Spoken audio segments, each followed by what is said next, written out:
ఇంగ్లాండ్తో 5 test మ్యాచ్ల సిరీస్లో మూడవ టెస్ట్ మ్యాచ్ ఈ రోజే రాజ్కోట్లో మొదలైంది. రెండవ టెస్ట్ తర్వాత దాదాపు 10 రోజులు గ్యాప్ రావడంతో రెండు టీంలకు ఒక బ్రేక్ లభించింది. ఇంజరీస్ కారణంగా రెండవ టెస్ట్కి దూరమైన జడేజా తన ఫిట్నెస్ ప్రూవ్ చేసుకుని మూడవ టెస్ట్ ఆడుతుండగా కేఎల్ రాహుల్ మాత్రం ఫిట్నెస్ టెస్ట్లో ఫెయిల్ అయ్యి బెంగళూరులోని నేషనల్ ఫిట్నెస్ కి పరిమితమయ్యాడు. తన స్థానంలో సర్ఫరాజ్ ఖాన్ డెబ్యూట్ చేస్తున్నాడు.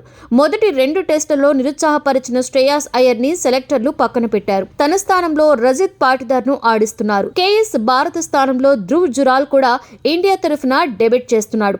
రెండవ టెస్ట్ కు బ్రేక్ ఇచ్చిన సిరాజ్ ను ఈ మ్యాచ్ లో ముఖేష్ ప్లేస్ లో ఆడిస్తున్నారు. మూడవ టెస్ట్ కు మన టీం ఇది. జైస్వాల్, రోహిత్ శర్మ, గిల్, రజిత్ పాటిదార్, సర్ఫరాజ్ ఖాన్, ధ్రువ్ జురాల్, అశ్విన్, కుల్దీప్ యాదవ్, జస్ప్రీత్ బుమ్రా, సిరాజ్. బ్యాటింగ్ పిచ్ కావడంతో టాస్ గెలిచి బ్యాటింగ్ ఎంచుకున్న భారత్ కు ఇంగ్లాండ్ బౌలర్లు బ్యాక్ టు బ్యాక్ వికెట్లతో గుడ్ మార్నింగ్ చెప్పారు.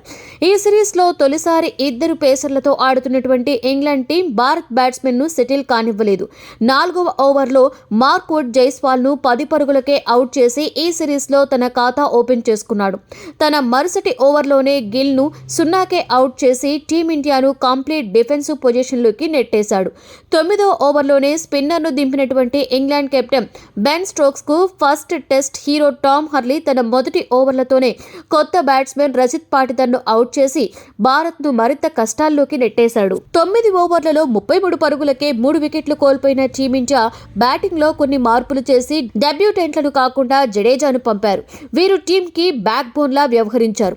4వ వికెట్ కు ఏకంగా 204 రన్స్ పార్ట్నర్షిప్ తో ఇండియాకు ఒక ఫైటింగ్ ఛాన్స్ ఇచ్చారు. 196 బాల్స్ ఆడినటువంటి రోహిత్ 14 ఫోర్లు 3 సిక్సర్ల సహాయంతో 131 చేసి మార్క్ వుడ్ బౌలింగ్ లో అవుట్ అయ్యాడు. తన తర్వాత వచ్చిన డెబ్యూటెంట్ సర్ఫరాజ్ ఖాన్ మాత్రం బౌలర్ల మీద తాండవం చేశాడనే చెప్పొచ్చు. ఒక పక్క జడేజా తన 90s లో ఉండడంతో తానే ఎక్కువ స్ట్రైక్ రొటేట్ చేస్తూ దొరికినటువంటి బాల్ దొరికినట్లుగా బౌండరీలు సాధించాడు. తన మొదటి టెస్ట్ లో 48 బంతుల్లోనే హాఫ్ సెంచరీ సాధించి ఫాస్టెస్ట్ 50 ఆన్ డెబ్యూట్ రికార్డును సంపాదించాడు.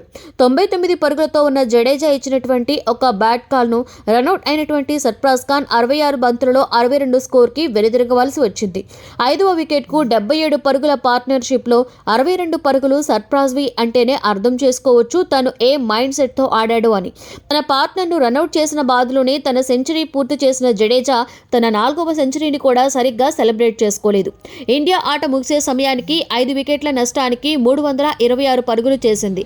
సెంచరీ చేయకపోయినా ఈ రోజు హైలైట్ మాత్రం సర్ఫరాజ్ ఆడినటువంటి మైండ్ సెట్ అనే చెప్పొచ్చు. ఈ వీడియో మీకు నచ్చితే లైక్ చేసి మీ ఫ్రెండ్స్ తో షేర్ చేయండి. మరిన్ని క్రికెట్ అప్డేట్స్ కోసం మా ఛానల్ ని సబ్స్క్రైబ్ చేసుకోండి.